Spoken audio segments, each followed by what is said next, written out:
রেখা, কোণ ও ত্রিভুজ আমাদের সাধারণ গণিত বইয়ের ষষ্ঠ অধ্যায়, খুবই গুরুত্বপূর্ণ যদি তুমি জ্যামিতির বেসিকটা ক্লিয়ার করতে চাও। এই অধ্যায়ে তোমার বেসিক এমন কিছু তথ্য জানাইবো যেটা তোমার সপ্তম অধ্যায়ে হেল্প করব, অষ্টম অধ্যায়ে হেল্প করব, এবং কি তোমার হায়ার ম্যাথে এটা খুব বেশি হেল্প করব। আমাদের এই অধ্যায়টা এত বেশি তথ্য নির্ভর যে প্রতিটা অংশে তুমি নতুন একটা কিছু দেখা পাইবা, অনেকগুলি উপপাদ্যের দেখা পাইবা, যেগুলো মূলত আমাদের অন্যান্য উপপাদ্য প্রমাণের ক্ষেত্রে খুব বেশি হেল্পফুল হইব। তো চলো প্রথমে আমরা এইখানে যে কথাটা লেখা আছে রেখা, এটা নিয়ে একটু আলোচনা করি। রেখারে যদি আমি একটু ভাঙ্গি বা রেখারে যদি আমি একটু ক্লাসিফিকেশন করি, এখানে আমি তিনটা জিনিসের নাম পাই। এক হচ্ছে রেখা, আরেকটার নাম হইতেছে রশ্মি। তো প্রথমে আমরা রেখারই বুঝাই, তারপর রশ্মির কাছে যাই। রেখা, তারপর আরেকটার নাম হচ্ছে কি রশ্মি, আরেকটা রেখাংশ। রেখাংশ, আগে রেখা এটারে জানি। এই রেখা জিনিসটা কি, আমাদের এইগুলা এই যে এখানে যে তিনোটাই লিখছি, এগুলা শুধু একটা মাত্রায় কাজ করে বা একমাত্রিক। আমাদের এই বোর্ডটা হচ্ছে দ্বিমাত্রিক। দ্বিমাত্রিক কিভাবে, আমাদের এই দিক বরাবর একটা অংশ আছে, এটা আমরা এক্স অক্ষ বলি, উপর দিকে একটা অংশ আছে, এটা আমরা ওয়াই অক্ষ বলি। এই বোর্ড যেটা আমি ব্যবহার করতেছি এটা আমাদের কি দ্বিমাত্রিক, কিন্তু আমি এই যে এটারে বলতেছি এটা একমাত্রিক।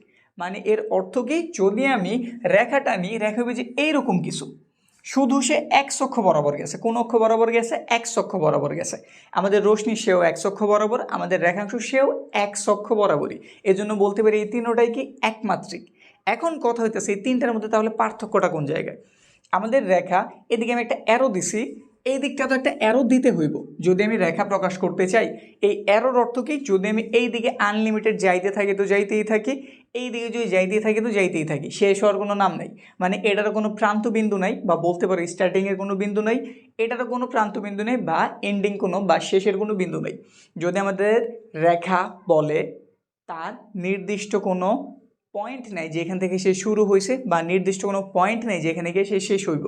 সে আনলিমিটেড চলতেছে তো চলতেছে। তো তুমি কোনোটাতে ধর একটা জ্যামিতি অঙ্কন করতে গেলে যদি রেখার দেখা পাও, এর অর্থ তুমি এটা আনলিমিটেড নিতে পারো, পুরো খাতাও নিতে পারবা, খাতা শেষ করে আরও একটা খাতা অ্যাটাচ করে ওইটাও নিতে পারবা। ব্যাপারটা হচ্ছে এইরকম। এরপর যদি আমরা রশ্মির দিকে তাকাই, অনেকটা এটার মতোই, কিন্তু এটার একটা স্টার্টিং বিন্দু আছে। যেমন এইখান থেকে সে শুরু হইলো, এই যে এই পর্যন্ত গেল, বা এইদিকে আনলিমিটেড যাইতেছে তো যাইতেছে। শুরু হয়েছে এইখান থেকে, তার স্টার্টিং আমি জানি, কিন্তু কোন জায়গায় শেষ হইব এটা আমি জানি না। যদি এইভাবে কেউ থাকে তাইলে তার আমরা কি বলি, রশ্মি বলি। এখন এখানে কিন্তু একটা গুরুত্বপূর্ণ কনসেপ্ট আছে এমসিকিউর জন্য, কি রেখার কোনো নির্দিষ্ট পরিমাণ কি আছে, রশ্মির কোনো নির্দিষ্ট পরিমাণ কি আছে। নিচে একটা প্রশ্ন দিল, নিচের কোনটার নির্দিষ্ট পরিসীমা আছে, পরিমাপ আছে, কোনটার পরিমাপ আছে। এইটারও নাই, এইটারও নাই, কারণ এটাও কোন জায়গা থেকে শুরু হয়েছে, কই গিয়ে শেষ হবে আমরা জানি না। এটা শুরু হয়েছে ঠিক আছে, কিন্তু কই গিয়ে শেষ হবে এটা তো আমি জানি না, নাকি এইটুকু হইতে পারে, বিশাল বড়ও হইতে পারে। এজন্য এটা বা এটা কোনোরই নির্দিষ্ট পরিমাপ নাই। কিন্তু আমাদের লাস্টের যে জন আছে রেখাংশ, সে নির্দিষ্ট, তার স্টার্টিংও ফিক্সড, এবং কোন জায়গায় সে শেষ হইব এটাও ফিক্সড। যেমন এই যে এইরকম কিছু, সেইখান থেকে শুরু হয়েছে, এইখানে গিয়ে কী হয়ে গেছে, শেষ। বুঝতে পারছি। যখনই তুমি সম্পাদ্যগুলি অঙ্কন করে তার বিবরণ দিতে যাও, তখন কিন্তু এইরকম তুমি একটু যদি খেয়াল করো, আগে খেয়াল করছো কিনা জানি না, কিন্তু এখন যদি তুমি একটু ভালো মতো খেয়াল করো, তুমি অবশ্যই খুঁজে পাইবা কখন আমরা রশ্মি বলতাছি, কখনো আবার এর পরের লাইনে ওই অংশটারে আমরা কি বলতাছি, রেখাংশ বলতাছি। যেমন বলে নিলাম যে কোনো রশ্মি বিই থেকে বিসি এর সমান অংশ কেটে নেই, পরের বারই বলতেছো বিসি রেখাংশের, প্রথমবার তুমি বললা রশ্মি, পরের বার বলতেছো কি রেখাংশ। এই বিষয়গুলো এখন একটু খেয়াল করো, ঠিক আছে। তো বুঝছি তো, এটা আমাদের রেখা, এটা আমাদের রশ্মি, এটা আমাদের রেখাংশ। রেখাংশ মানে রেখার একটা অংশ, এই জন্য সে কি ফিক্সড। ক্লিয়ার। এবার ধরো এইখানে আমি একটা দাগ টানলাম, এটা আমি ফিক্সড করতেছি না, এটা রেখা, রশ্মি বা রেখাংশ যাই হোক। এই দিকে একটা দিলাম, আরেকটা ধরো এই দিকে দিলাম। এখন দেখো দুইটাই যে এই জায়গাটাতে কি ছেদ করছে না, এই যে আমাদের এইটা আর এই যে এইটা একটা জায়গা থেকে ছেদ করছে না, এটার আমরা বলি বিন্দু।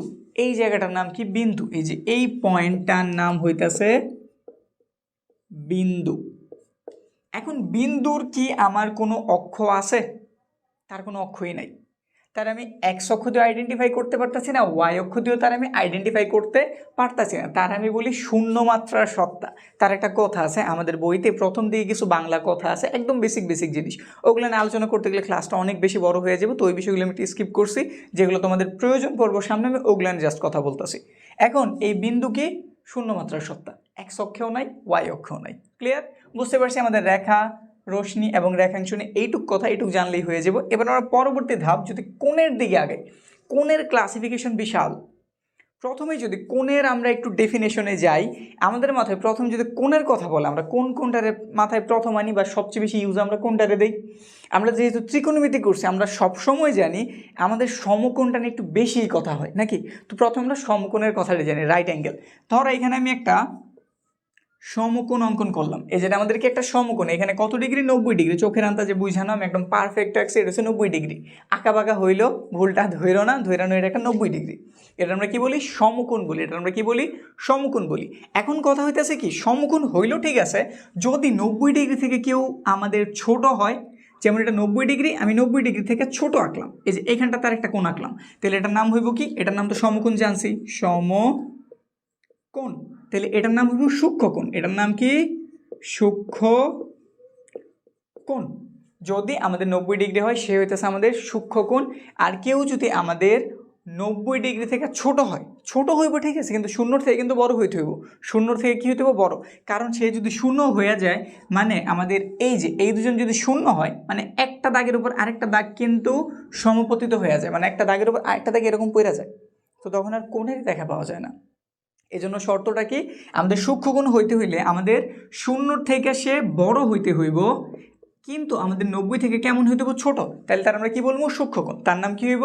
সূক্ষ্মকোণ। এবার সূক্ষ্মকোণও বুঝলাম, সমকোণও বুঝলাম, যদি এর থেকে বড় হয়ে যায় তাইলে কি হইব?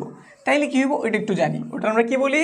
যদি আমাদের সমকোণ থেকে কোনো একটা বড় কোণ পাওয়া যায়, যেমন এই যে ধরো এটা আমাদের একটা 90 ডিগ্রি সমকোণ, এখন তার থেকে আমি বড় কোণ নিলাম, এই যে এই দিকটাতে একটা কোণ নিলাম, এটার মুছে দিলাম, এটা বোঝানোর জন্য লিখছি, এই যে মুছে দিলাম।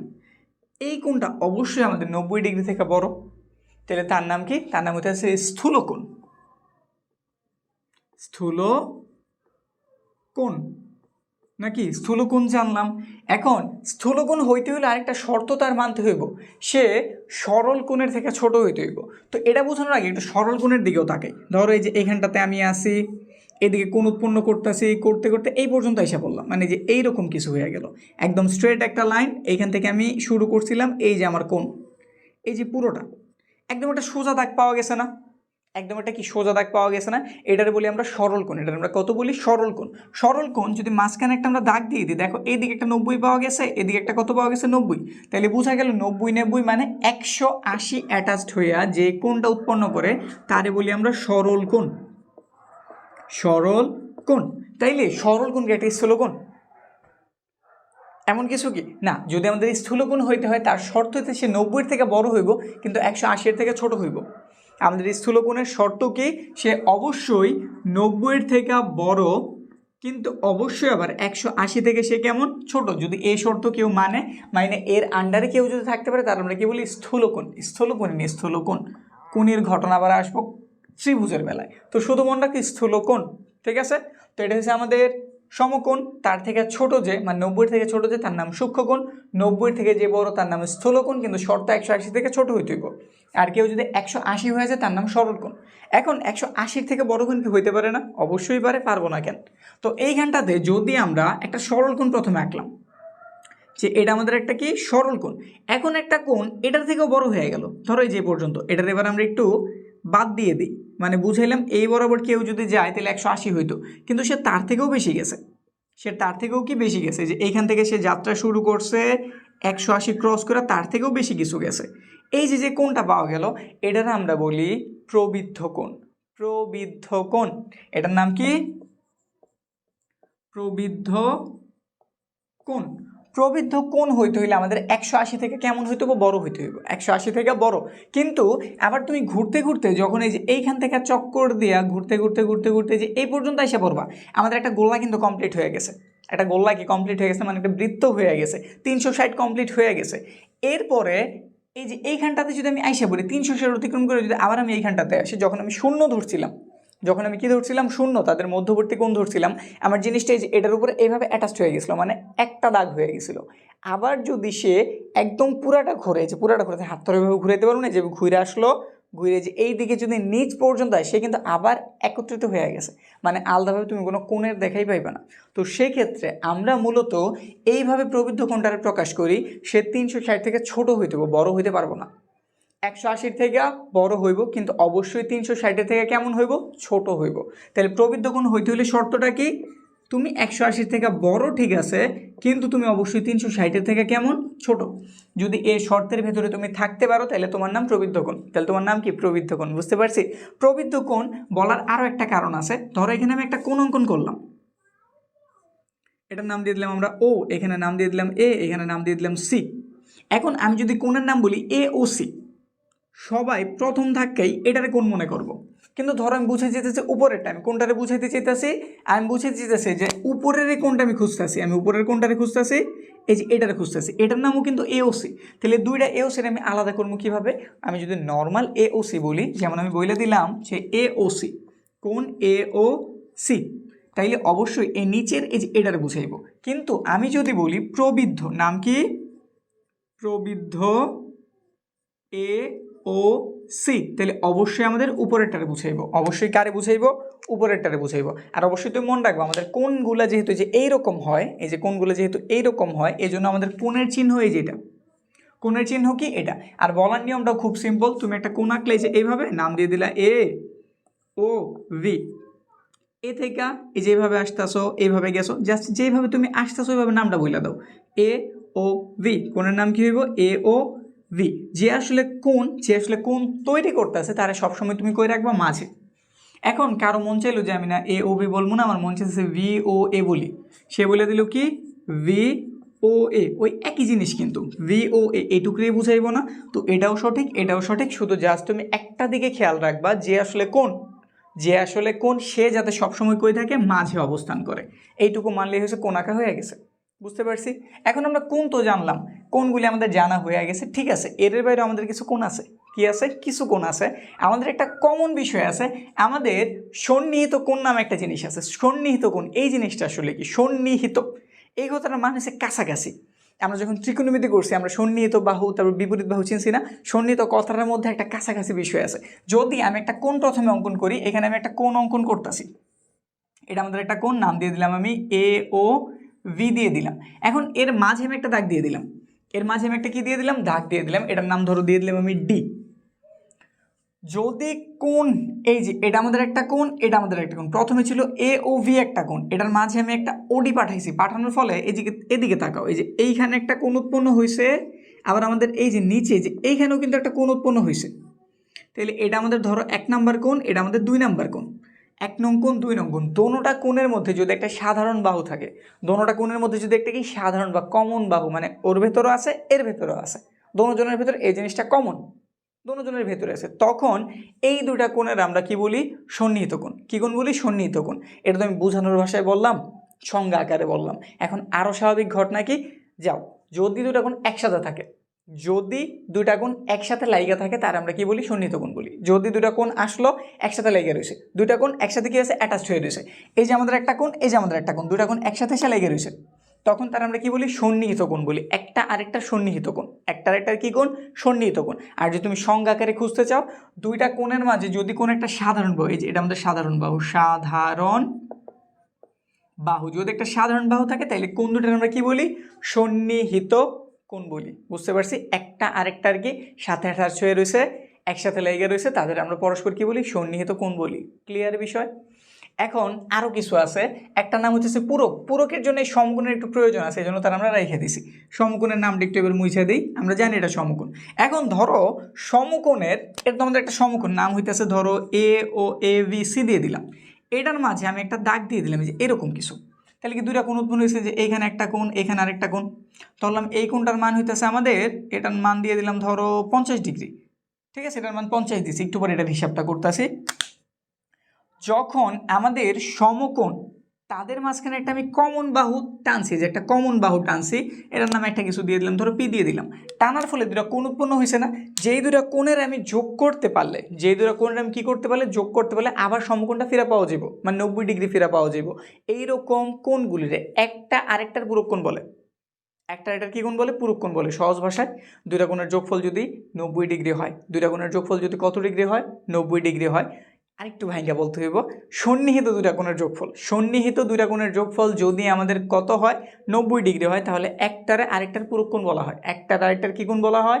পূরক কোণ। তাহলে ইজিলি তুমি বলতে পারবে এটার মান যদি 50 হয়ে থাকে এটার মান কত? অবশ্যই 40, কারণ দুইটার যোগফল কত হইতে হবে? 90 হইতে হবে, তাইলে তো তারা পূরক। দুইটা কোণের যোগফল যদি কত হয়? 90 হয়, একটারে আরেকটার পূরক কোণ বলে। ফাইনাল কথা কি বলছি? দুইটা কোণের যোগফল যদি কত ডিগ্রি হয়? 90 ডিগ্রি হয়, একটারে আরেকটার কত বলে? পূরক কোণ বলে। তো এইভাবে তুমি যেই কোনো এমসিকিউর অ্যান্সার করতে পারবে। একটার মান দিয়ে দিছে, তুমি জাস্ট খালি 90 থেকে ওটার বিয়োগ দিয়ে দিবা, পূরক কোণ বের হয়ে গেছে। তোমার হাতে 35 ডিগ্রি দিয়ে দিল, দিয়ে জানতে চাইলো 35-এর পূরক কোণ কত, তুমি 90 থেকে 35 জাস্ট বিয়োগ করে দিবা, কাজ শেষ। এতটা সিম্পল, বুঝতে পারছি? পূরক, আরেকটা আছে সম্পূরক। এটা তো পূরকের হিসাব জানলাম, এটার আমরা কি বলছি? পূরক কোণ বলছি। এটার নাম কি? পূরক। যদি পারো একটু সাথে সাথে খাতায় লিখে নিও, তাহলে একটু মনে থাকবে ভালো, কারণ আমি তেমন একটা ঘুষাই লিখতে পারতাছি না। এখানে একটা বুঝাইতেছি, ওইখানে একটা বুঝাইতেছি, কিন্তু কনসেপ্ট আসলে পুরোপুরি ক্লিয়ার করতে পারতাছি। তো এই জন্য তুমি একটু সুন্দরভাবে চাইলে খাতায় সাজাই ঘুষাই লিখে নিতে পারো। আমাদের এটার নাম কি? পূরক কোণ। যদি দুইটা কোণের যোগফল 90 ডিগ্রি হয়, একটারে আরেকটার কি কোণ বলা হয়? পূরক কোণ। যেমন এখানে 1 নাম্বার হইতেছে 2 নাম্বারের পূরক কোণ, 2 নাম্বার হইতেছে 1 নাম্বারের পূরক কোণ, শেষ। এবার সম্পূরক। পূরকের পরে আসে সম্পূরক। যদি দুইটা কোণের যোগফল 180 ডিগ্রি হয়, পূরকের বেলায় বলছি 90 ডিগ্রি হয়, তখন পূরক। আর যখনই বলছি 180 ডিগ্রি, দুইটা কোণের যোগফল কত? 180 ডিগ্রি, তখন একটারে আরেকটার সম্পূরক বলে। যেমন এখানটাতে আমরা একটা সরল কোণ অঙ্কন করছিলাম, আবার একটু অঙ্কন করে নিয়ে প্রয়োজন পড়লে। এই যেটা আমরা ক্লিয়ার করলাম, এখানে আমরা একটা সম্পূরক কোণ আঁকা ট্রাই করতেছি। সম্পূরক কোণ হইতে হলে দুটার যোগফল কত হইতে হবে? 180। মানে প্রথমেই তুমি আগে একটা সোজা দাগ টানো, একটা কি করো? একটা সোজা দাগ টানো, যেটা হচ্ছে আমাদের একটা সরল কোণ, ঠিক আছে ঘটনা। এখন এইখানটাতে, যে এইখানটাতে একটা দাগ দিয়ে দিলাম, ফলে আমাদের এই দিকে একটা কোণ উৎপন্ন হয়েছে, এই দিকে আরেকটা কোণ উৎপন্ন হয়েছে। এই দুজনের যোগ করলে কি একটা সরল রেখা পাওয়া যায় না? এই যে একটা সোজা দাগ পাওয়া যায় না? আর সোজা দাগে কত ডিগ্রি থাকে? 180। যদি দুইটা কোণের যোগফল, এটা ধরলাম 1 নাম্বার কোণ, এটা 2 নাম্বার কোণ, এই দুটা কোণের যোগ করলে যদি 100 ডিগ্রি 180 ডিগ্রি পাওয়া যায়, এটা হইতেছে এটার সম্পূরক, এটা হইতেছে এটার সম্পূরক। তো যদি তোমার কাছে প্রশ্ন এসে পড়ে 100 ডিগ্রি একটা কোণ দেওয়া আছে, এটার সম্পূরক কোণ কত, জাস্ট একটা কাজ করবা, ওই 180 থেকে 100টা বিয়োগ দিয়ে দিবা। যেটাই বলবো, সম্পূরক বলছে মানে তুমি 180 থেকে বিয়োগ করছো, পূরক বলছে মানে তুমি 90 থেকে বিয়োগ করছো, শেষ। তো এটা হচ্ছে আমাদের কি কোণ? সম্পূরক কোণ। সম্পূরক কোণ, বুঝতে পারছি? কোণ এখনো শেষ হয় না, আরও কিছু কোণের রেখা তুমি পাইতে যেতেছো। এখন এগুলো তো জানলাম আমরা, কোণ রিলেটেড জিনিসপত্র জানলাম। এখন যদি আমাদের দুইটা রেখায়, যে এইখানে একটা দাগ দিলাম, এইখানটাতে আরেকটা দাগ দিলাম, তারা এসে পরস্পরকে ছেদ করলো, বিন্দুর ব্যাপারে এটা বুঝাইছিলাম। এই যে বিন্দু উৎপন্ন হয়েছে, ঠিক আছে, বিন্দু উৎপন্ন হয়েছে। এখন একটু খেয়াল করো তো, এখানে মোট কোণ উৎপন্ন হয়েছে 4টা। এই যে 1টা 2টা 3টা 4টা, এভাবে আর কি নামকরণ করলাম। ধরো এটার বিপরীত দিকে এটা আছে না, মানে 1 নম্বরের বিপরীত দিকে 3 নাম্বার আছে না, আবার 4 নম্বরের বিপরীত দিকে 2 নাম্বার আছে না। তাইলে সহজ কথা, 1 আর 3 সমান 2 আর 4 সমান, এই যে আমি কোণ চিহ্ন দিছি, কিন্তু মানে এটা আমি বুঝাইছি, 1 2 নাম্বার বুঝাই নাই, মূলত বুঝাইছি এই কোণটা এই কোণটার বিপরীত আছে, তাহলে এই বিপরীত কোণগুলি পরস্পর কেমন? সমান। বিপরীত কোণগুলি পরস্পর সমান, এমন একটা আমাদের উপপাদ্য আছে যেটা তোমার প্রমাণ করতে দিতে পারে। আমরা মূলত এইখানে এমন কিছু স্বীকার্য শিখে যেতেছি যেগুলো আমরা পরবর্তীতে অন্যান্য বড় বড় উপপাদ্য প্রমাণের ক্ষেত্রে জাস্ট ইউজ করব, বুঝতে পারছি? এটার বিপরীতে এটা আছে, এজন সমান, এটার বিপরীতে এটা আছে, এ দুজন সমান। বিপ্রতীপ কোণগুলি পরস্পর সমান, এদের বলা হয় কি কোণ? বিপ্রতীপ কোণ। কি নাম? বিপ্রতীপ। বিপ্রতীপ কোণ, ঘটনা বুঝছি। আবার এখানে একটা সুন্দর জিনিস, আরও একটা সুন্দর জিনিস হইতেছে, বিপ্রতীপ কোণ নিয়েছে, ঠিক আছে, বিপরীত কোণগুলি আমাদের, এই যে বিপরীত কোণগুলি আমাদের কত হয়েছে? পরস্পর সমান হয়েছে। আবার এক পাশের যদি দুইটা কোণের নেই, এই যে এই দুটোর যদি নেই, এই 1 আর 2 যোগ করলে, মানে তুমি 1 নাম্বার কোণ আর 2 নাম্বার কোণের যোগ করলে অবশ্যই তুমি 180 বা সরল কোণের দেখা পাইবা, ঠিক আছে? এটা এই সাইডের জন্য যেমন সত্য, এই সাইডের জন্য সত্য, যেই কোনো সাইডের জন্য সত্য। সাথে তুমি দুইটার খালি যোগ করো, যেই কোনো দুইটার যোগ করছো, এই যে একটা সরল লেখা পাইছো, এই দুটার যোগ করছো, এই সরল লেখা পাইছো, এই দুটার যোগ করছো, এই সরল লেখা পাইছো, এই দুটার যোগ করছো, এই সরল লেখা পাইছো। বুঝতে পারছি কীভাবে আমাদের জিনিসগুলি বের হইতেছে? আর এগুলো যখন তোমার মাথায় থাকবে, তুমি যেই কোনো কিছু খুব সহজে, মানে আমাদের এই জ্যামিতি রিলেটেড যে জিনিসগুলো আছে, খুব সহজে সমাধান করতে পারবা। তো এটা আমরা বিপরীত যে কোণ, এটার কনসেপ্টটা ক্লিয়ার করলাম। আমাদের এরপরে আছে অনুরূপ কোণ। অনুরূপ কথাই বুঝাই যেতেছে সেম সেম কিছু একটা, সেম সেম কিছু একটা। তো এর আগে, অনুরূপ বোঝানোর আগে আমি এইখানে অন্য একটা বিষয় একটু বুঝাই দিই। আমি এইখানে ধরো সেম সাইজের দুটো দাগ দিলাম, এই যে এটা একটা সেম সাইজ, আমি মাইপে এখানে আরও একটা সেম সাইজের দাগ দিলাম, ঠিক আছে। এটার নাম দিলাম আমি এবি, এটার নাম দিলাম আমি সিডি। ধরে নিলাম এটা হইতেছে 20 সেন্টিমিটার, এটাও হইতেছে 20 সেন্টিমিটার। এরা সমান, মানে AB is equal to CD. এই দুজন কেমন? সমান। কথাটা বুঝো, এই দুজন কেমন? সমান। কিন্তু এর ছাড়াও আরেকটা কথা আছে যেটা আমাদের জ্যামিতির ক্ষেত্রে খুবই গুরুত্বপূর্ণ, এই সমানের থেকেও বেশি গুরুত্বপূর্ণ। ওই জিনিসটার নাম হইতেছে, এখন যদি আমি এখানে একটা ছোট দাগি নিলাম, ধরের থেকে ছোট নিছি, কিন্তু দেখো তুমি এ থেকে যদি এই যে এটার একটু দূরত্ব হিসাব করো, এটার দূরত্ব যদি কি করো হিসাব করো, আস্তে আস্তে সে বৃদ্ধি পেতেছে, মানে সব দিকে সমান না, সব দিকে কেমন না? সমান না। এখানে ছোট ছিল, আরেকটু বড় হয়েছে, আরেকটু বড় হয়েছে, আরেকটু হয়েছে, আরেকটু হয়েছে। কিন্তু যদি তুমি নিচের যেটা ধরো এটার নাম পিকিউ দিয়ে দিলাম, এরা যদি খেয়াল করো চোখের আন্দাজে আমি যেভাবে আঁকছি বুঝেই যেতেছে সব জায়গাতে দূরত্ব কেমন? সমান। একটা আঁকছি আমি একদম সমান সমান করে, কিন্তু তাদের মধ্যবর্তী দূরত্বগুলি কেমন না? সমান না, এক জায়গায় কম আরেক জায়গায় বেশি, এরকম। এদের আমরা জাস্ট সমান বলি, এদের আমরা কি বলি? সমান বলি। কিন্তু যদি তাদের মধ্যবর্তী দূরত্বগুলি সব জায়গাতে কেমন হয়? সমান হয়, তাদের আমরা সমান্তরাল বলি। তাদের আমরা কি বলি? সমান্তরাল। যেমন এইখানটাতে আমাদের এবি আর পিকিউর সম্পর্ক রয়েছে এইরকম, এবি সমান্তরাল পিকিউ, যে এই দাগটার নাম হইতেছে সমান্তরাল। এটা দিয়ে মূলত আমরা কি বুঝাই? সমান্তরাল। বা অন্য আরেকভাবে সংজ্ঞায়িত করা যায়, তুমি যদি একটু চিন্তা দাও, স্বাভাবিক চিন্তা আমি দিয়ে করতে পারবো না, কারণ আমার আনলিমিটেড জায়গা নেই। যদি আমি এবির এইদিকে প্রশস্ত করতে থাকি তো করতে থাকি, আর নিচের সিডিরও করতে থাকি, বুঝে যে সিডি আস্তে আস্তে উপরে উঠতেছে, তো একটা সময় কি এমন আসবো না যে দুটো একটা বিন্দুতে ছেদ করবো? এবির আমি এইদিকে লম্বা করতে আসি তো করতেছি, আমি সিডিরও এইদিকে লম্বা করতেছি, সিডি আস্তে আস্তে উপর দিকে উঠতেছে, তাহলে বুঝেই যায় কোনো একটা সময় আমাদের সিডি এবিরে ছেদ করবো। আমাদের সমান্তরাল কেউ পরস্পরের কোনোদিনও ছেদ করবো না। এবার তুমি তারা যত অসীম পর্যন্ত বড় করো, তারা কখনোই একটার একটার কী করবো না? স্পর্শ করবো না। বিষয়কে আমি বুঝাইতে পারছি? বিষয়টা কেমন? যদি আমি এবিটা আবার একটু এইখানে আইকা দেখে, ধরো এই যেটা আমাদের এবি, আর এটার আমি সিডির একটু এই যে এইভাবে আঁকছি নাকি, এখন এবির আমি লম্বা করতেছি, সিডিরও লম্বা করতেছি, একটা পর্যায়ে তারা কিন্তু একটা বিন্দুতে ছেদ করবো। কিন্তু আমাদের এবি আর পিকিউ, এই যে এবি আর পিকিউ, তাদের তুমি সারাদিন বড় করতে থাকো, আরও 2-3 জন মানুষ নিয়ে আনো, যেন তুমিও বড় করো, তাও তারা কোনোদিন কী হইব না? একটার এক সাথে ছেদ করবো না। এইভাবে তুমি সমান্তরাল চিন্তা দিতে পারো, বা একটা বাস্তবিক প্র্যাকটিক্যাল উদাহরণ মাথায় রেখে দিতে পারো, যেটা মূলত আমিই রাখি। ছোটো থাকতে আমি এইভাবে আর কি মনে রাখতাম। ট্রেনের লাইনের হিসাব যদি করি, যত লম্বা ট্রেনের লাইন হোক, তারা কিন্তু মানে মধ্যবর্তী দূরত্ব সেম টু সেমই থাকে। এটা অন্য হিসাব, যেন ক্রসিংয়ের একটা জায়গা থাকে, ওইখানে একটা আরেকটার সাথে ম্যাচ হয়ে যায়, ওটা মাথায় রাখো না। জাস্ট এভাবে চিন্তা দাও যে আমাদের ট্রেনের লাইনটা যেইভাবেই যাক আঁকা বাঁকা যেমনই হোক, তাদের মধ্যবর্তী দূরত্ব কেমন? সমান। এটা আমরা কি বলি? সমান্তরাল। বিষয়টা বুঝছি তো? এতক্ষণ আমরা সমান আর সমান্তরাল বুঝাইলাম কি কারণে? অবশ্যই কোনো কারণ আছে। এবার এই কারণটা একটু ফাইন্ড আউট করি। আমাদের আরও কিছু কোণের দেখা পাওয়া বাকি আছে, তো এখন এটা আমরা ওইগুলা করি। দুটো আমি সমান্তরাল দাগ নিলাম, চোখের আন্দাজে সমান্তরাল করতেছি, একদম একুরেট মাপ টাপ তো দেই নাই, তাই না? এই যে দুটা, এটা আমাদের সমান্তরাল দুইটা রেখা। এখন কেউ আসলো, তাদের এইখান থেকে ছেদ করলো, তাদের এখান থেকে কী করলো? ছেদ করলো।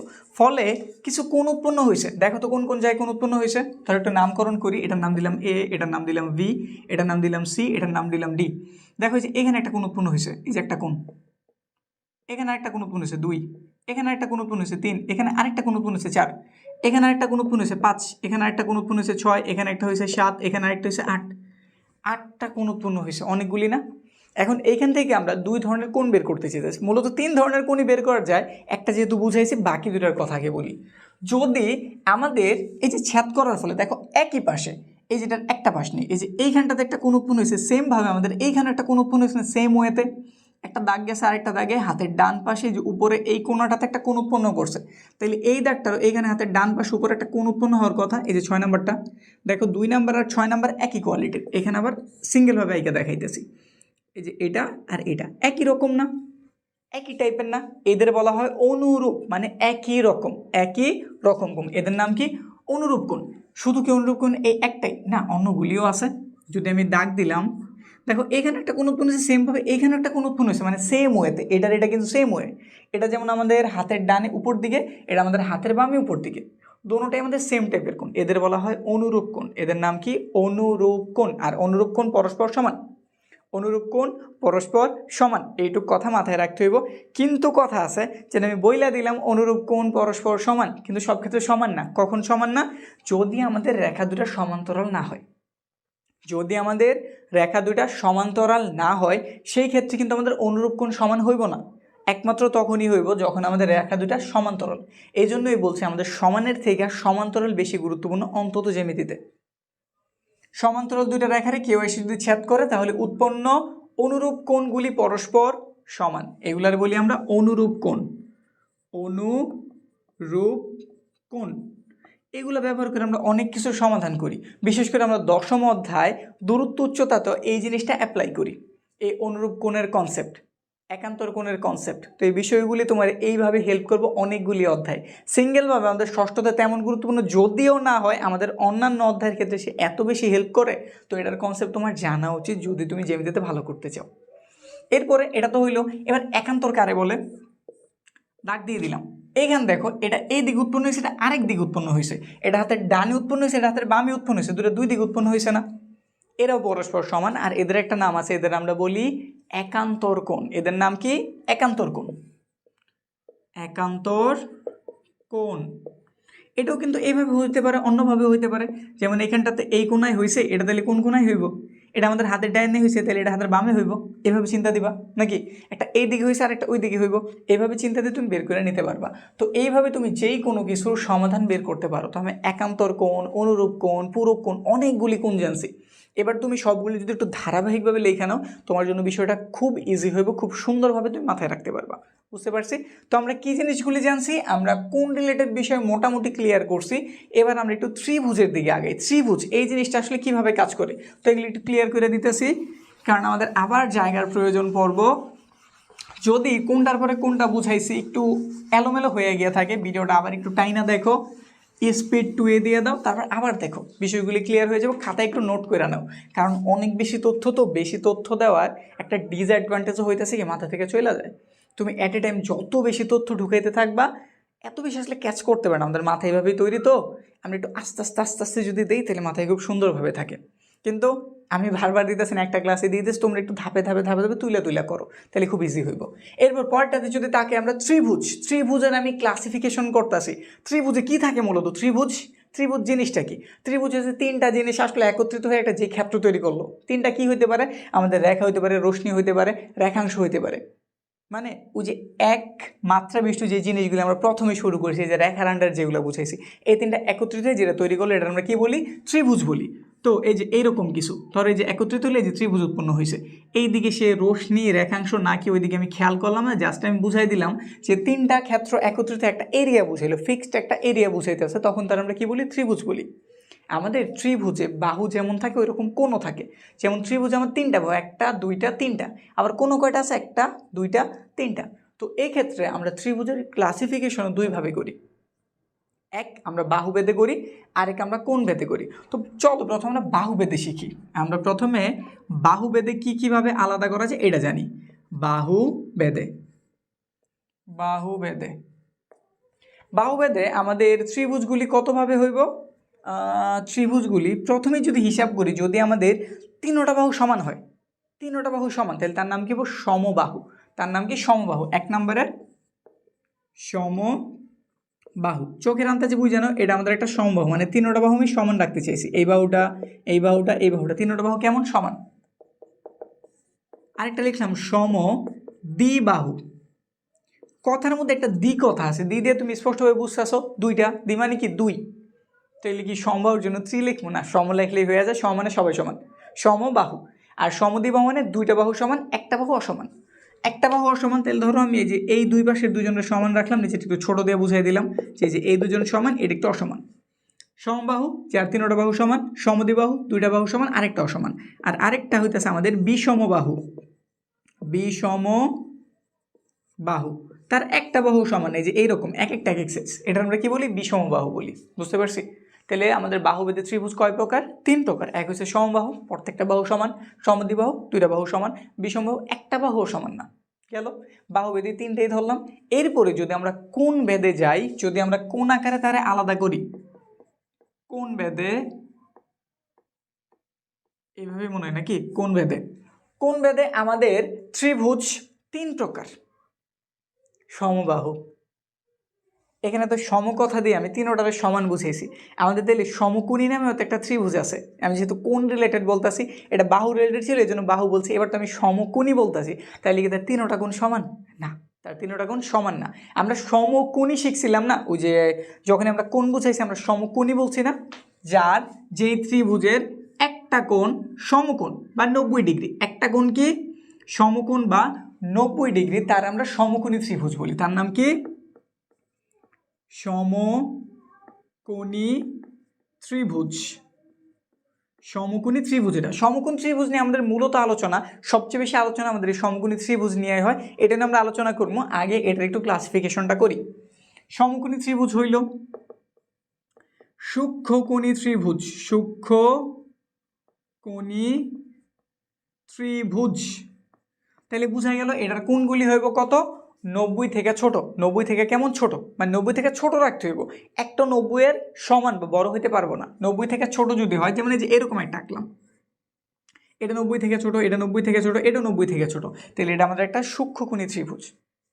সূক্ষ্মকোণী ত্রিভুজ। আরেকটাই রয়েছে, এটার নাম হইতেছে আমাদের সমকোণ জানছি, স্থূলকোণ জানছি, আরেকটা জানি সমকোণ জানছি, সূক্ষ্মকোণ জানছি, আরেকটা কোণে তো ছিল, কি নাম ছিল তার? স্থূলকোণ। স্থূলকোণ মানে কি 90 ডিগ্রি থেকে বড়। তাহলে কোনো ত্রিভুজে যদি একটা কোণ 90 ডিগ্রি থেকে বড় হয়, তাহলে তার আমরা কি বলি? স্থূলকোণী বলি। কি বলি? স্থূলকোণী। তো এই যে এখানে লিখতেছি স্থূলকোণী ত্রিভুজ। তো দেখতে কেমন হবে? যে কোনো একটা কোণ 90 ডিগ্রি থেকে বড়, এই যে এই বরাবর গেলে 90 হইতো, এবার আমি তার থেকেও বড় নিতেছি, ধরো এই যে এরকম কিছু, এই যে 90 থেকে বড়, কিন্তু এটা যে ত্রিভুজ উৎপন্ন করছে তার নাম হচ্ছে আমাদের স্থূলকোণী ত্রিভুজ। তার নাম কি? স্থূলকোণী ত্রিভুজ। বুঝতে পারছি? এখন আমাদের এই সমকোণ নিয়ে কিছু কথা আছে, এই বিষয়গুলো একটু ক্লিয়ার করে নিই। এখান থেকে তুমি এমসিকিউর জন্য একটা ভালো হেল্প পাইবা। আমরা যেটারে 90 ডিগ্রি বা সমকোণ বলি, এটার অপোজিটে যে বাহু থাকে তার আমরা কি বলি? অতিভুজ। তার নাম কি দিয়ে দিই আমরা? অতিভুজ। বা ত্রিভুজের সবচেয়ে যে বড় বাহুটা, সমকোণী ত্রিভুজের সবচেয়ে বড় বাহুর নাম হইতেছে কি? অতিভুজ। বাকি যে দুটা বাহু রয়েছে তারা আমাদের অতিভুজ থেকে ছোট। এই দুটো নাম আছে, একটা নাম আমরা কি বলি? বিপরীত বাহু বলি, আরেকটা আমরা সন্নিহিত বাহু বলি। বিপরীত মানে কারো একজনের বিপরীতে তো থাকতে হইব। তো কোনটা? ধরো এখানে আমি আবার আঁকলাম, এইখানে আমাদের একটা কোণ আগে সিলেক্ট করতে হইব। এটা তো 90 ডিগ্রি বুঝলাম, দুইটাই আমাদের সূক্ষ্মকোণ, কিন্তু এর থেকে আমরা কোনটা নিয়ে আসলে কাজ করতে চাইতেছি, এরকম একটা কোণ আগে আমাদের ফিক্সড করা লাগে বা সিলেক্ট করা লাগে।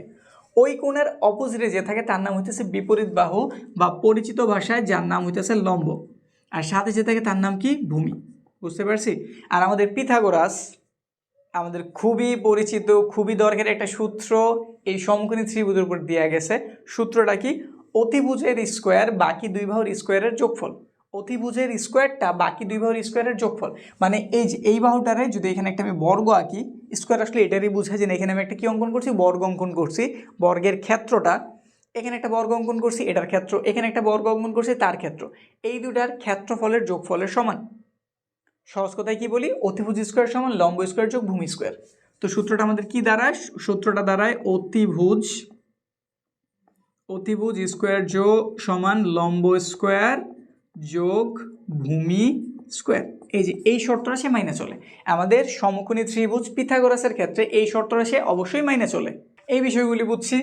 এবার আরও কিছু বিষয় আছে, এগুলো ক্লিয়ার, এগুলো আমরা ক্লিয়ার করে দিতেছি। এখন আমরা আরও কিছু জানি, আর অল্প কিছু, তারপরে মোটামুটি বেসিক ক্লিয়ার, যা যা দরকার ছিল আমরা ম্যাক্সিমাম কভার করছি। আর অল্প কিছু বিষয় জানার বাকি আছে, তো ওগুলো একটু জানি। আমরা আবার ধরো একটা ত্রিভুজ অঙ্কন করতেছি, আমরা এখানে আরও একটা আমাদের ইচ্ছা মতো যেই কোনো সাইজের একটা ত্রিভুজ অঙ্কন করতেছি। এটা আমাদের একটা ত্রিভুজ, ঠিক আছে? এটা আমাদের একটা ত্রিভুজ হইল। ত্রিভুজে কয়টা কোণ? একটা, দুইটা, তিনটা কোণ নাকি? এখন যদি আমি এই দাগটার একটু বর্ধিত করি, এখানে আমাদের একটা কোণ উৎপন্ন হয়েছে যে এইখানটাতে, এটার আমরা বলি বহিস্থ কোণ। এটার আমরা কি বলি? বহিস্থ কোণ, বা ত্রিভুজের বাইরে যে কোণ। ত্রিভুজের বাইরে যে কোণ উৎপন্ন হয় তার আমরা কি বলি? বহিস্থ কোণ বলি। আর ভেতরে যে কোণগুলি আছে এগুলো আমরা অন্তস্থ কোণ বলি। এই বহিস্থ কোণের সাথে আমাদের অন্তস্থ কোণের খুব চমৎকার একটা সম্পর্ক আছে। আমাদের বহিস্থ কোণ অন্তস্থ বিপরীত। কেন বলছি বিপরীত? এই জনকে একসাথে আছে না? আমরা যখন সন্নিহিত বাহুর সংজ্ঞা জানছি, কি বাহুর সংজ্ঞা জানছি? সন্নিহিত বাহুর সংজ্ঞা জানছি। দুইটা কোণের মধ্যে একটা কমন বাহু ছিল না, যেটা তো বোঝা যাইতেছে আমাদের এই কোণ আর এই কোণের মাঝে কি কমন বাহুটা আছে না? তো এটা হইতেছে এটার সন্নিহিত বাহু, সে আসলে বিপরীত না। তাহলে বিপরীতকে বাকি এই দুইজন। আমাদের বহিস্থ কোণ অন্তস্থ বিপরীত দুই কোণের যোগফলের সমান, মানে এটার নাম দিয়ে দিলাম আমি এ কোণ, এটার নাম দিয়ে দিলাম বি কোণ, এটার নাম ধরো দিয়ে দিলাম আমি থিটা কোণ।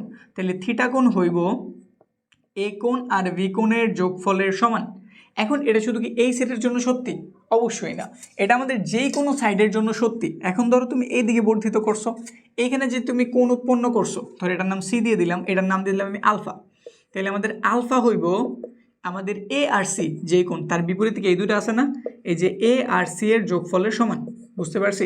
এভাবে যদি আমি এই দিকে অঙ্কন করি সেম কথা, আর অন্যান্য দিকে অঙ্কন করি সেম কথা, মানে প্রক্রিয়া সেমভাবে আগাইব। প্রক্রিয়া একটাই, ত্রিভুজের বাইরের কোণ বা ত্রিভুজের বহিস্থ কোণ, বইয়ের ভাষায় হইতেছে ত্রিভুজের বহিস্থ কোণ এর অন্তস্থ বিপরীত দুই কোণের যোগফলের সমান।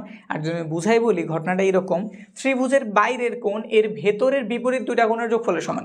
ত্রিভুজের বাইরের কোণটা তাই ত্রিভুজের ভেতরকার বিপরীত দুইটা কোণের যোগফলের সমান। এইটুকু মনে রাখছো, কাজ কমপ্লিট। এখন এইখান থেকে যদি আমরা এটা একটা সমকোণী ত্রিভুজ বানাই, ঠিক আছে, একটা সমকোণী ত্রিভুজ আঁকি, সমকোণ নিয়ে আমাদের কথা সবচেয়ে বেশি, তো এই জিনিসটা একটু ভালো মতো জানা উচিত আছে। এখান থেকে আমাদের এমসিকিউ অনেক বেশি হয়। তো ধরো এই যে এরকম কিছু, এটা তো 90 ডিগ্রি তুমি অবশ্যই জানো নাকি। এখন এইখানে একটা কোণ আছে, এখানে একটা কোণ আছে, এই কোণটার মান, এই যে এই কোণটার মান তোমার কাছে জানতে চাইলো, কোন কোণটার মান তোমার কাছে জানতে চাইলো? এই কোণটার মান। এটা তো 90 তুমি জানো ফিক্সড, এটা তুমি 90 ফিক্সড জানো। এখন এইটা বা এইটা যে কোনো একটা কোন মানের জানা হয়ে গেলেই, মানে এইটা অথবা এইটা, এটার নাম ধরো এ দিলাম, এটার নাম ভি দিলাম, এটার নাম সি দিলাম, এ সি এর যে কোনো একটার মান তুমি যদি কোনোভাবে জানো, তুমি বাইরের কোণটা বের করতে পারবা। ধরো একটা মান দিয়ে ধরো এটার চিকন দেখা যাচ্ছে, এটা আমি দিয়ে দিলাম 30 ডিগ্রি, এটার কত দিয়ে দিলাম 30। তাইলে এই কোণটার মান কত? আমি কি জানছিলাম? ত্রিভুজের বহিস্থ কোণ এর অন্তস্থ বিপরীত দুই কোণের যোগফলের সমান। তাহলে বাইরের কোণটা ভেতরের এই বিপরীত দুইটা, এটাই তো এই দুজনের যোগফলের সমান। তাহলে কত হইব? 90 আর 30 দিলাম যোগ করে কত বের হয়েছে? 120। বুঝতে পারছি? তো এইভাবে তুমি স্বাভাবিকভাবে খুব সহজে এমসিকিউ সমাধান করতে পারো। আর এই টাইপের এমসিকিউ কিন্তু আসে, তুমি এখনই খুঁজে দেখতে পারো, এই টাইপের এমসিকিউ আসে। এখন এইগুলা হইল। আরও একটা ব্যাপারের দিকে আমরা আগাই। ত্রিভুজ রে এবার আমরা সমান সমান করতে চাইতেছি। আমাদের এই অধ্যায়টা এমন, মূলত এখানে আমাদের অনেকগুলি উপপাদ্য প্রমাণ করতে হইব। তো উপপাদ্য প্রমাণের জন্য আমাদের অনেকগুলি স্বীকার্য বা তথ্য জানা থাকা লাগে। আমরা এখানে মূলত যে ছোটো ছোটো জিনিসগুলি জানতাছি, আমাদের এইখানে অনেকগুলি উপপাদ্যের প্রমাণ আছে এই অধ্যায়টাতে। উপপাদ্যগুলি জানাইতেছে এই জন্যই যাতে তুমি পরবর্তীতে অন্যান্য বড় বড় উপপাদ্য সমাধান করতে পারো। তো এই জন্য আবার একটু এই বিষয়টা জানা উচিত আছে, একটা উপপাদ্য এই জিনিসটা আসলে কি, এটা কিভাবে প্রমাণ করা লাগে, কীভাবে বের করা লাগে। মূলত একটা উপপাদ্যের 4টা অংশ থাকে, এটা কি আমরা জানি? একটা উপপাদ্যের কয়টা ধাপ? 4টা ধাপ। ধাপগুলি কি কি এটা একটু জানিয়ে নিই। উপপাদ্যের ধাপ, উপপাদ্যের ধাপ, উপপাদ্যের ধাপ কয়টা? 4টা। 1 নাম্বার ধাপ হচ্ছে যেটা আমরা বলি সাধারণ নির্বাচন। সাধারণ নির্বাচন, নির্বাচন না কিন্তু সাধারণ নির্বাচন, সাধারণ নির্বাচন, নির্বাচন বা সহজ ভাষায় বলতে পারি, আমাদের যে প্রশ্নটা দিয়ে দেয় না, যে আমাদের একটা প্রশ্ন বইলা দেয় যে দেখাও যে ত্রিভুজের যে কোনো দুই বাহুর যোগফলের তৃতীয় বাহু অপেক্ষা বৃহত্তর, এরকম কিছু শুনছি নাকি? এইরকম যে তথ্যটা দেওয়া থাকে ওইটার আমরা বলি সাধারণ নির্বাচন। ওটার নাম কি? সাধারণ নির্বাচন। এটাতে আমাদের কোনো চিত্র প্রয়োজন পড়ে না, কিছু প্রয়োজন পড়ে না, জাস্ট আমাদের একটা স্টেটমেন্ট দিয়ে দেয়, ওই অনুসারে আমরা কাজ শুরু করি। তো এটা আমাদের একদম প্রথম ধাপ, সাধারণ নির্বাচন। তারপরে দ্বিতীয় ধাপে করা লাগে কি, তোমার একটা চিত্র আঁকা লাগে। কিন্তু যে তথ্য তারা দিয়েছে এটা প্রমাণ করার জন্য তোমার প্রথমে একটা উপপাদ্যের একটা চিত্র আঁকা লাগে, আনুপাতিক একটা চিত্র লাগে। তো এখানটাতে দ্বিতীয় ধাপে আমাদের চিত্র প্রয়োজন পড়ে। আর আমরা চিত্রটা কিভাবে অঙ্কন করছি এটা একটু জানাই দেওয়া লাগে, যেন এই যে আমরা এইভাবে অঙ্কন করছি, চিত্রটার এই জিনিসটা প্রমাণ করতে হইব, এরকম একটা তথ্য লাগে নাকি। তো আমরা ত্রিভুজ থেকে কি প্রমাণ করতে চাইতেছি এই বিষয়টা বুঝাই বলার নাম হচ্ছে বিশেষ নির্বাচন। এটার সাথে আমরা বেশি পরিচিত নাকি, কারণ প্রতিটি উপপাদ্য করতে গেলে আমাদের বিশেষ নির্বাচন করা লাগে। তো দ্বিতীয় ধাপে আমরা যেটা করি বিশেষ নির্বাচন, বিশেষ চিত্র এবং বিশেষ নির্বাচন এবং বিশেষ নির্বাচন, এই দুটোটা একটা পার্টে রাখছে। এরপরে তুমি যে চিত্রটা অঙ্কন করছো, চিত্রর খুঁটিনাটি কিছু বিষয় আমাদের উল্লেখ করা লাগে, যে এভাবে এটার সাথে এটা আমরা যোগ করছি, এখান দিয়ে এটা যোগ করে মিলাইছি, এখানে একটা লম্ব অঙ্কন করছি, এই ছোটোখাটো যে বর্ণনা দিই এটা আমরা বলি চিত্রের বিবরণ। চিত্রের বিবরণ, এই 3টা পার্ট আমাদের উপপাদ্যের মোটামুটি বলতে গেলে একটা গৌণ অংশ, গুরুত্বপূর্ণ ঠিক আছে, কিন্তু আমাদের যখন নাম্বার করে আমাদের নাম্বার স্যারগুলোরা দেয়, এই অংশগুলোর দিকে ফোকাস অনেকাংশেই কম রাখে, এগুলো একটু গৌণ অংশ। মেন মূলত আমাদের নাম্বারটা দেয় প্রমাণের অংশে। লাস্টে আমরা কি করি, এই যেগুলোর হেল্প নিয়ে যেটা অঙ্কন করছি ওটা থেকে আমরা প্রমাণ কইরা এই সাধারণ নির্বাচন যে স্টেটমেন্ট আছে এটা একদম প্রমাণ করে দেখাই দিই আসলে এই কারণে এই ডেটার থেকে ছোট বা এই ডেটার থেকে বড় বা এই ডেটার উপরে লম্ব। তো ফাইনাল ধাপ হতেছে আমাদের প্রমাণ। ফাইনাল ধাপ কি? প্রমাণ। বুঝতে পারছি? ক্লিয়ার? এবার ধরো আমরা একটা উপাত্ত প্রমাণ করতে চাইতেছি। প্রমাণ কি? এইখানে একটা ত্রিভুজ দিয়ে দিল, এই যে একটা ত্রিভুজ নাম কি ABC, এখানে আরেকটা ত্রিভুজ দেওয়া আছে DEF। বললো কি দেখাও যে এই ত্রিভুজটা সর্বসম। সর্বসম জিনিস কি? সর্বসম মানে সব কিছু সমান, তাদের যাবতীয় যত কিছু আছে কোণগুলি বাহুগুলি যা যা আছে সব কিছু সমান, এদের বলা হয় সর্বসম, তাদের সব কিছু সমান। যদি আমরা দুইটা ত্রিভুজের সর্বসম বানাইতে চাই, মানে দুইটা জিনিসটা আমরা কী বানাই, সর্বসম সমান চিহ্ন এটা, তার উপর যদি তুমি একটা ঢেউ আঁইকা দাও, একটা তরঙ্গ চিহ্ন দিয়ে দাও, তাহলে তার আমরা কি বলি? সর্বসম চিহ্ন। এই দুটা সর্বসম হইব যদি তাদের আমি জাস্ট যেই কোনো তিনটা জিনিস সমান করে দেখাইতে পারি। যে কোনো কয়টা জিনিস? তিনটা জিনিস। এইখানে কথা একটু ভুল আছে, কারণ তিনটা কোণ যদি আমি সমান করি তাহলে কাজ হইব না। আগে বিষয়টা বুঝে তারপর কোণের দিকে আসতেছি। এখন এইখানে আমি জানি আমাদের বাহু আছে তিনটা, এখানেও বাহু আছে কয়টা? তিনটা। যদি কোনোভাবে এই তিনটা বাহুর সাথে আমাদের সমান সমান হয়ে যায়, তারা আমরা বলি বাহু বাহু বাহু উপপাদ্য। এটা প্রমাণ করার যে ফর্মুলাটার নাম কি? বাহু বাহু বাহু। মানে আমি তিনটা বাহুর প্রমাণ করছি। কোনোভাবে আমি প্রমাণ করলাম যে আচ্ছা এবি বাহু এই বাহুটার সমান, বিসি বাহু ইএফ বাহুর সমান, এসি বাহু এই বাহুটার সমান। তিনটা বাহু সমান হলে ত্রিভুজ দুইটা সর্বসম, এটা বলা হয় বাহু বাহু বাহু। মানে তিনবার বাহু বলতেছো, তিনটা বাহু সমান, তাহলে তারা সর্বসম। এবার আরেকটা আছে, কোনোভাবে তুমি প্রমাণ করলা আচ্ছা এই দুইটা বাহু সমান, এই দুটা বাহু কেমন? সমান, আর তাদের মধ্যবর্তী যে কোণটা আছে এবি আর বিসি, এদিকের ডিই আর ইএফ, মানে এই যে আমরা ধরলাম এটা 1 নম্বর বাহু, এটা 2 নম্বর বাহু, এটা 3 নম্বর বাহু। আমাদের এটা হইতেছে 1 নম্বর বাহু, এটা হইতেছে 2 নম্বর বাহু, এটা হচ্ছে 3 নম্বর বাহু। আমাদের এই 1 নম্বর বাহু সমান, 1 নম্বর বাহু কেমন? সমান। 2 নম্বর বাহুও সমান। বুঝাইতে পারছি তো? আমাদের এবি ডি এর সমান, আমাদের এবি কার সমান? ডিই এর সমান। এগুলা ক্লিয়ার করতেছি, এইখানে বোঝো।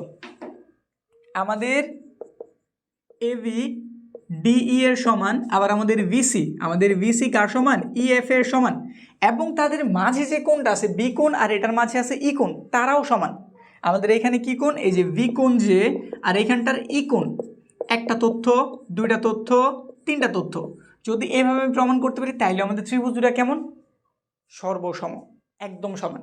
বুঝতে পারছি? বাহু বাহু বাহু, তিনটা বাহু সমান করে সর্বসম বানানো যায়। বাহু বাহু কোণ, এভাবেও সর্বসম বানানো যায়। অবশ্যই এটা বলে একটু অন্যভাবে, এভাবে বলে বাহু কোণ বাহু, কারণ আমাদের কোণটা মাঝে, এজন্য বলে কিভাবে উপাদ্যটার নাম হয়েছে এইভাবে। মানে তুমি খুঁজলেই, মানে বইটা খুললেই তুমি পেয়ে যাবে, এভাবে দেওয়া আছে 6-7 নাম্বার, একটু আমার নাম্বারটা একুরেট খেয়াল নাই, তুমি খুললেই পেয়ে যাবা। বাহু কোণ বাহু ত্রিভুজ, এইভাবে এটা আমরা প্রমাণ করছি। দুইটা জানছি, আরেকটা বাকি আছে। এবার দুইটা কোণ নিব আর একটা বাহু নিব। দুইটা কি নিব? কোণগুলো কিভাবে নিতে পারো? ধরো আমরা এই যে এইখানে আবার অঙ্কন করে নিই, ঠিক আছে? এ বি সি, এটার নাম দিলাম পি কিউ আর। এদের যদি আমি সমান করতে চাই, ধরো আমাদের এই যে এই কোণটা আর এই কোণটা কেমন? সমান। এই দুটা কোণ কেমন? সমান। এই বাহুর দুই মাথায় কি দুটা কোণ আছে না? তাহলে এইখানে যদি আমি সেম প্রক্রিয়া অ্যাপ্লাই করতে পারি, দুইটা কোণ একটা বাহু যদি আমি প্রমাণ করতে পারি, তাইলে আমাদের এই দুটো ত্রিভুজ কেমন? সর্বসম। প্রক্রিয়াটা কি বুঝছি? প্রথম ক্ষেত্রে তিনটা বাহু সমান করে দিছি, সর্বসম। পরের বার একটা বাহু একটা কোণ একটা বাহু নিছি, শেষ, কমপ্লিট। এবার একটা কোণ একটা বাহু আরেকটা কোণ নিছি, এভাবে যদি সমান করতে পারি তাইলে ত্রিভুজ দুটা কেমন? সর্বসম। তো এই তিন কনসেপ্টে আমরা ত্রিভুজের সর্বসম করে দেখাইতে পারি। আর এগুলো মূলত আমাদের একদম বেসিক উপপাদ্য, যেটা তুমি বই খুললেই পেয়ে যাবা। এগুলো তোমার পরীক্ষায় আসবে এমন কিছু না, কিন্তু এগুলো তোমার অন্যান্য উপপাদ্য যেগুলো তোমার পরীক্ষায় আসার মতন, ওইগুলোতে একটা বিশাল হেল্প দিব। মানে তোমার শিখাই নিতে আসে যে এইভাবে আমাদের উপপাদ্য কাজ করে। অনেকের মাথায় আসে না উপপাদ্য লেখে কেমনে, এটা নিয়ম আসলে কি। তো এগুলো জানতে হলে ষষ্ঠ অধ্যায়ে তোমার কভার করতে হইব। যদি এগুলো কভার করে যাও তুমি নিজে নিজে উপপাদ্য লিখতে পারবা, আসলেই লিখতে পারবা। এরপরে এগুলো তো জানা হইলো নাকি, আরও একটু জিনিস আছে। এই অল্প একটু জিনিস আজকের মতো আমরা থামাই দিতেছি। একটা কমন কথা তুমি একটু শুনতে থাকো, এটা হয়তো 6.3 তুমি ভেবে মধ্যমা, এই জিনিসটা আসলে কি? এই জিনিসটা আসলে কি? এ বি সি একটা ত্রিভুজ, এটাতে এই যে এ এটা একটা শীর্ষ, ভি এটা একটা শীর্ষ, সি এটা একটা শীর্ষ না? যদি শীর্ষ থেকে তার বিপরীত যে বাহু বিসি আছে না, তার উপর তুমি যে একটা লম্ব অঙ্কন করো, কি অঙ্কন করো? লম্ব অঙ্কন করো। কি একটা আছে লম্ব, লম্ব আঁকার নিয়ম জানো তো? যদি সম্পাদ্য তুমি লম্ব আঁকছো, আঁকার নিয়মটা সেই রকম। এইখান থেকে তুমি কাটা কম্পাস স্থাপন করবা, একটা এরকম বৃত্তচাপ আঁকবা, এই বৃত্তচাপ থেকে অর্ধেকের বেশি ব্যাসার্ধের একটা দাগ দিবা, এখান থেকে বসে আরেকটা দাগ দিবা, নর্মালি যে দাগ বসায় দাও, এই যে হচ্ছে লম্ব। এটা মূলত আমরা যারা অষ্টম অধ্যায় করছো, অষ্টম অধ্যায় করে থাকলে তোমরা অবশ্যই জানো, যখন তোমরা অন্তর্বৃত্ত বহির্বৃত্ত করছো, তোমরা এইভাবে অঙ্কগুলি করছো, এইভাবে লম্বগুলি আঁকছো, এইভাবে মূলত আমরা আর কি লম্ব আঁকি। ঠিক আছে, কিন্তু বোঝানোর বেলা আমি এইভাবে বুঝাইতেছি না, জাস্ট নিয়মটা বইলা দিলাম। আর তোমরা যারা আমাদের কোর্সে অ্যাড আসো, তারা তো পুরো গণিত বই পাইতেছো, তো পাইতেছো একদম কিছু বাদ নাই, যা আছে মানে গণিত বই যা আছে সব কিছু সমাধান আমাদের গণিত বই আছে। এর পরের ক্লাসগুলি ষষ্ঠ অধ্যায়ের যদি এর পরের অনুশীলনের সমাধানগুলিও পাইতে চাও, কোর্সে ভর্তি হয়ে যাও। কোর্সের সব কিছু বিস্তারিত আমাদের ডিসক্রিপশনে দেওয়া আছে, যাও ফর্ম ফিল আপ করো, তুমি কোন ক্লাসের এটা অ্যাড করো, মানে কমপ্লিট একটা গাইডলাইন, যেখানে তুমি গাইডের মতো পুরো গণিত বইয়ের সমাধান পাইবা, আমাদের বিশেষ গাইডলাইন পাইবা, গুরুত্বপূর্ণ সাজেশন পাইবা, তোমার ডাউট ক্লিয়ার, তোমার প্রবলেম ক্লিয়ার জন্য আমাদের 24 ঘন্টা বলতেছি না, মানে একটা ভরপুর হেল্প পাইবা। সব কিছু আমাদের কোর্সে আছে। তো কোর্সে যদি ভর্তি হয়ে যাও, ডিসক্রিপশনে যাও, লিঙ্ক টিঙ্ক দেওয়া আছে। আমরা এমনি ক্লাস বড় হয়ে গেছে, এখানে ফ্রি। এখানে আমরা কী করলাম? লম্ব আঁকলাম। এই যে যে লম্বটা আঁকছি না, এটা আমাদের এই ভিসির সমদ্বিখণ্ডিত করছে। কী করছে? সমদ্বিখণ্ডিত করছে। এটাই মূলত আমাদের মধ্যমাটা। আমাদের লম্ব আঁকছি না, লম্ব আমাদের এই বাহুরে সমদ্বিখণ্ডিত করে ফেলছে, এটা মূলত মধ্যমা। আবার যদি তুমি এইখান থেকে একটা বিসি থেকে সেমভাবে ধরো, এবার চোখের আন্দাজ জায়গা দিই, এই যেটা হচ্ছে মধ্যমা। আবার যদি সি থেকে আঁকো, এই যে ভাই মধ্যমা। বুঝতে পারছি? এটা বুঝাইতে গিয়ে আবার আরেকটা কনসেপ্ট হিসাবে পরে, এইভাবে করতে গেলে অনেক লম্বা হয়ে যাবো, তো আমি থামাইতেছি। দেখো তারা একটা জায়গায় মিলিত, যেটা আমরা ভারকেন্দ্র বলি। এগুলো না অন্য আরও একটা কোনো ক্লাসে হয়তো আলোচনা করবো, আজকে এই পর্যন্তই থাক। মূলত আমরা মধ্যমা দিয়ে কমপ্লিট করতেছি। এবার যদি একটু রিক্যাপ করি, মূলত আমরা কী দিয়ে শুরু করছিলাম? আমরা রেখা এটা দিয়ে শুরু করছিলাম। এটার আমরা 3টা পার্ট পাইছিলাম। কী কী ছিল? রেখা ছিল, রশ্মি ছিল, রেখাংশ ছিল, নাকি? আমাদের রেখা যে ছিল, কোনো নির্দিষ্ট শুরুর বিন্দু নেই, শেষের বিন্দুও নেই, কিন্তু আমাদের রশ্মিতে শুরুর বিন্দু ছিল, শেষ করতে জানতেছিলাম না, কিন্তু রেখাংশ ফিক্স ছিল। বুঝতে পারছি? এবার আমরা এতগুলি কোন জানছি, তুই কোনগুলি খুবই গুরুত্বপূর্ণ, এগুলো আবার যদি পারো একটু ক্লাসটা টাইনা দেখে নাও, একটু নোট করে নাও, তাহলে তুমি সর্বোচ্চ হেল্প পাইবা। আজকের মতো আমাদের বেসিক ক্লাস এইখানেই থামাইতেছি। এর পরের ক্লাসগুলিতে, যেগুলো আমাদের তোমরা পেইড কোর্স যেটাতে ভর্তি হওয়ার কথা বললাম, একদম বেসিক থেকে অ্যাডভান্স লেভেল পর্যন্ত সব কিছু আছে, ওটাতে কোর্স হলে বাকি ক্লাসগুলো একদম ধারাবাহিকভাবে পেয়ে যাবা। আর আমরা কেমন ক্লাস করাই এটা ডেমোর জন্য ইউটিউবে অসংখ্য ভিডিও আছে, যেগুলো খুব হেল্পফুল, ওগুলো তোমার খুব হেল্প করবো, ওগুলো দেখে নিতে পারো। তো আজকের লেকচার আমরা এখানেই থামাইতেছি, দেখা হইতেছে পরবর্তী যে সমাধান নিয়ে আসতেছি ওগুলোতে।